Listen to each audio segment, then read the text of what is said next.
tuk-tuk. It has glass lights on it. I read the manual, something that guys don't normally do. Yeah.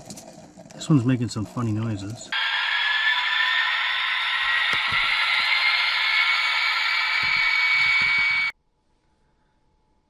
Okay, so here we go with the Railroad Lies being pulled with the Canadian Pacific, number 8839, and we'll there's no sound on this DCC, so we're just going to give her a run here on the inside track. Ooh, real fast, and right there.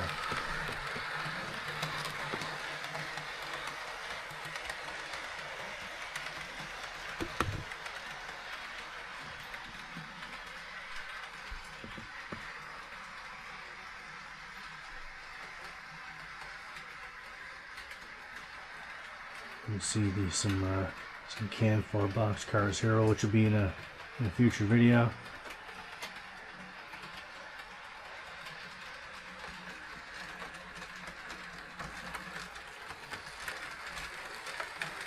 Yeah, it's running around pretty good. And if I can remember to do so, maybe I'll do a voiceover here to talk about what's in the actual literature of that came with the box and the instructions, because hey, I read the manual again. What about, look at that! That's at least twice in a month that I've read an actual manual. As demand grew in the 70s for larger capacity boxcars, along with the need to replace the aging 40-foot boxcars, this series of 50-foot double-door boxes was produced by PC&F, that would be the Pacific Car and Foundry, for the Southern Pacific and subsidiary St. Louis and Southwestern. Constructed between 1972 and 1975, these boxcars are 50-foot 7-inch in length, with a capacity of either 5,258 cubic feet for the standard cars or 5,119 cubic feet for those equipped with the DF or damage-free loading. All B70 boxcars feature hydro cushion underframes and were delivered with either a Youngstown or Superior doors. Proving to be a versatile addition to the SPSSW fleet, these boxcars were later rebuilt for Golden West service and can be seen carrying goods across the US, Canada, and Mexico.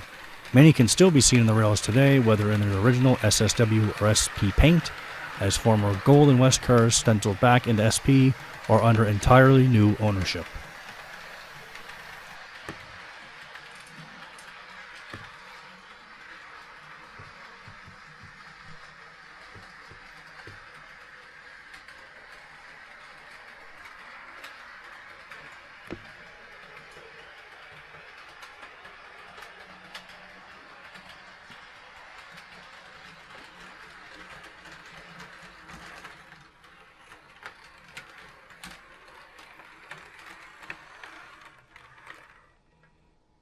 Yeah, thanks for watching.